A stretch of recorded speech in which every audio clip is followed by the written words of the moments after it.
Chapter 25. An illusionist, as in a magician? David asked. I scrambled off the couch. My pulse was racing. It couldn't be him, could it? Who would be his partner? There must be a link I'm not seeing. David followed me with his eyes. Who are you talking about? Lupier.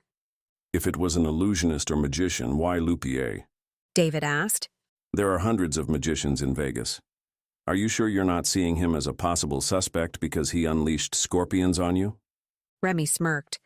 It's all over the internet. One site has it in slow motion. You should see her tackle Lupier. You can see the instant his face turned whiter than snow. David nodded his head. Yeah, I watched that one. It's classy the way they made her eyes glow red. David turned to me. Or do your eyes normally glow red when you're catapulting from glass coffins? I smacked him on the back of his head. Would you be serious for a moment? There's a connection. I'm just not seeing it. Grayson disconnected his call. I should be able to download the footage in a few minutes. We might be able to find something. I nodded. Nothing was fitting together. Did I hear something about an illusionist? Grayson asked. I think Lupier is involved, I said. I can't fit it all together. Don't try to force the puzzle pieces to fit. David said. If it truly happened, the pieces will fall into place naturally. I'm missing something. I turned to Grayson. Did you ever find out how the money was coming in or going out? I haven't been able to see anything on the footage. Maybe there's an illusion there as well. If the operation is rigged by a magician, he would continue to use the same tricks. You might be onto something, Grayson said. It wouldn't hurt to look around. We should search the cash room, but without raising suspicion. Who will stay with Maya? David asked. You will, I said. You said you didn't want to be caught on camera any more than you had to be. Yes, but if she wakes up, she'll see me. I can't let her know I'm alive quite yet. Remy will stay. Remy scurried to his feet. Nope, I'll go with Grayson. Nadia needs to come with me. Grayson said. I'm her babysitter. Did you have to use that term? I asked. What? Babysitter? Yes. It makes me think I'm a minor, which would make me jailbait and you a creepy old guy. I'm a creepy old guy. His hands were on his hips, but his lips slightly curled. I don't know which offends me more, the creepy part or the old part. Only if you were a babysitter. Otherwise you are. My face heated up. He was 100% sexy. A full smile appeared on his face. I'm what? Spit it out so David and Remy can hear. I was going to say you're otherwise a pain in the ass, Nice cover. David said. If you two are done, we should try to figure out who is doing what. Since David and Remy are both too chicken to stay here and watch Maya, we can call Frankie. He would be willing to do it, I said. I'm not chicken about watching my own wife. I just can't have her see me yet. All of Las Vegas has seen you, Grayson said. Don't be dramatic. The only people who know I'm around are the three of you. And Caleb and Frankie and Dagor. None of those guys know who I am, nor would they care. So, can we pick up Frankie? I asked. Frankie would be fine to watch Maya. Why don't you give him a call and tell him we're on our way? I need a phone. The temporary one was smashed. Grayson handed me his phone. I dialed Frankie. He didn't pick up. He normally stays up late after the chapel closed. I was sure he would be awake. The nagging feeling returned. Uh-oh. I knew there was something I had forgotten. Did anyone go release Frankie after the call from Dagor? Everyone stared at each other with wide eyes. I cringed. The three of you need to pick up Frankie right now. They all backed away. I narrowed my eyes. I'm not going, I said. He'll be angrier than a starving lion. He'll take his revenge by signing me up for embarrassing gigs. One of you needs to go. I don't care who. You're all cuter than I am, and he won't bite your heads off. David lost at rock, paper, scissors, so he left to pick up Frankie. Remy would stay and watch Maya until David returned with Frankie. Grayson and I hightailed it to the casino. He parked near the back door. We quickly entered the building and I followed him through several hallways. We're going to the cash room. He said. We need to make sure it's not too obvious that we're looking for something. I'm going to call the security office and tell them I'm giving you a tour, though even that might raise a red flag. It's not something normally allowed, but since I'm the boss, they shouldn't question it. Grayson made the phone call to security. He only used a stern tone once. Judging from the interactions with his employees, he was an excellent boss. No one ran away when they saw him coming, nor flipped him off behind his back. But I didn't think I would want to get on his bad side. He had a way of unnerving a person. The way he carried himself and the tone of his voice demanded respect. He wasn't a boss you could put up your feet and crack open a beer with. Grayson opened the door to the cash room. We both stepped in. 3 employees were working in the room. They watched us for a moment, then continued their work. Search for anything peculiar, Grayson whispered. I'll start blabbing tedious details about the cash room. I nodded and quietly poked around the room. Grayson relayed specifics on how money traveled through the casino. I ran my hand along some of the workers' tables. They eyed me, but kept working. I smiled at them. Mounds of dollars were stacked and banded. Counting machines flipped through the money and gave a total.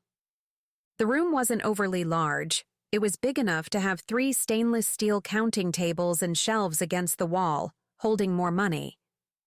There was also a walk-in safe.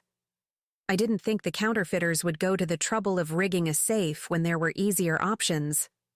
A couple of secured carts were available to move money around the casino. Maybe a cart would have a false bottom.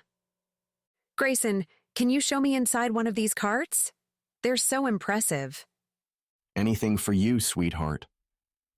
He had one of the workers unlock the carts. They were all empty and looked exactly the same. I felt inside them. It was hard metal and the seams were welded together. I peeked from the carts to see the employees staring. They had to figure something wasn't right about this visit. "Oh, sugar dumpling," I gushed as I flung my arms around Grayson's neck. "Thank you for showing me the cash room. It's a girl's dream come true." Before Grayson could answer, I planted a kiss on him that backfired. I had wanted to give a little performance for the employees, but the kiss was so much more than I expected.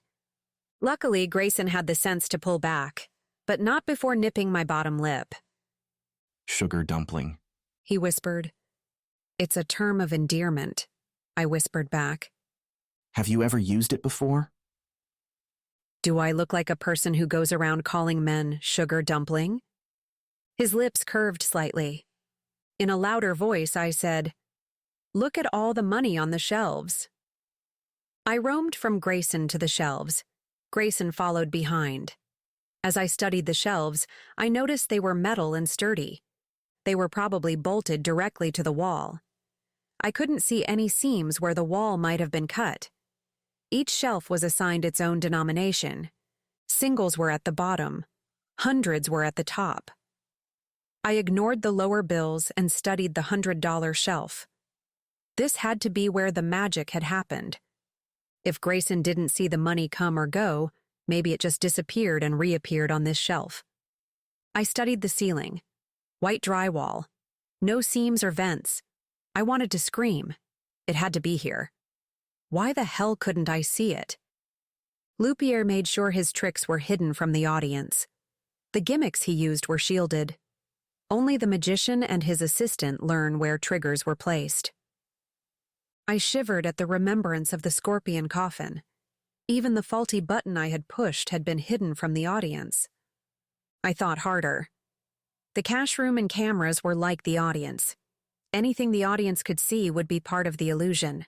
I needed to find the area the magician was working in. I glommed onto Grayson. "Sugar dumpling, when we get married, will you shower me with money?" 3 pairs of wide eyes shot in our direction. They showed more shock than he did.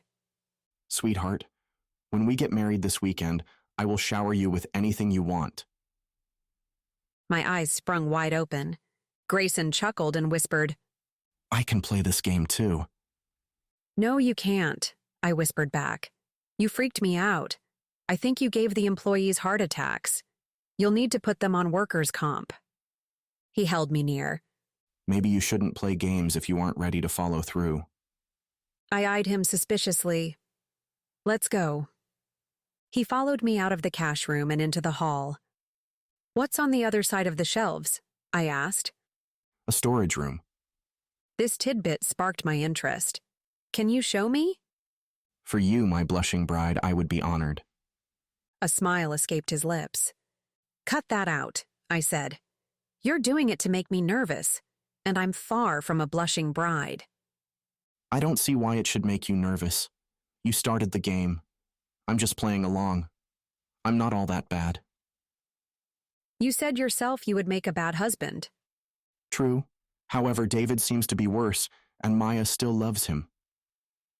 Yes, but absence makes the heart grow fonder. Indifference kills it. Ouch, that hurts. It only hurts because you know it's true. You have no plans to marry, and I wouldn't marry you if you did, so cut it out. Just stab the knife in deeper. Better yet, twist the knife for maximum pain. I rolled my eyes. Just show me the room. He grinned and led me to a storage room. It was filled with cleaning supplies and stacks of linens. I wandered around, inspecting the area. Jason opened the door and peeked in. Grayson, I was told you were on site. He entered the storage room. Why are you in here? I'm giving Nadia a tour. His brow arched. Of the storage room? I'm sure she would rather see the kitchens or the boutiques. Is there something you wanted? Grayson asked. We need to talk about the meetings tomorrow. I set some reports on your desk that we need to go over. We can do that first thing in the morning. I'm trying to keep Nadia awake right now. Any talk of meetings or reports could make a person fall dead asleep. Oh, Jason said. I'll leave you to finish your tour. Jason retreated out of the storage room, leaving the door slightly ajar. Let's do this quickly. Grayson whispered. I was expecting the storage room to be bigger. Be happy it isn't. Otherwise, we would have more ground to cover. Doesn't it seem like we walked farther to get here? I left the storage room and counted paces to the cash room door. There were 20 paces. Only 10 of them were equivalent to the storage room space. It wasn't adding up. Grayson ran his hand along the hallway wall. Nothing. He said, Let's go back in the storage room. Are there cameras in there? No, there are some in the hallway. Perhaps we should make it look like we don't want to be disturbed. How would we do that? He asked, but his eyes showed understanding.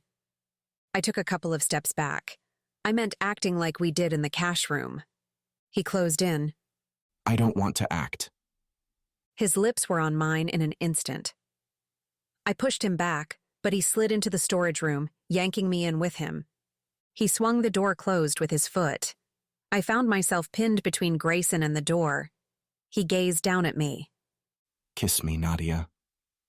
He looked deep into my eyes as if I was the only woman in the world he'd ever want. I raised myself on my tiptoes and brought his mouth to mine. What began as a slow kiss turned into a flurry of desperate need. Our lips couldn't take each other in fast enough. Our hands couldn't explore with enough speed. I fumbled with his shirt to strip it off. I needed his skin, his warmth, his muscles. He pulled the shirt over his head and then removed mine. We had begun at the door, but between kissing and a flurry of hands, we ended up at the opposite side of the room. Grayson pinned me by a shelf. I felt my bra unhook and loosen. He hooked his finger in the strap and tugged it the rest of the way off. I can honestly say I've never been in a storage closet with a girl before. He said into my neck. Glad I could help make your dreams come true. Just wait. I'll get to your dreams. I held onto the shelf for support as Grayson kissed his way down. The shelf gave way. I tumbled backwards, taking Grayson with me. Ow!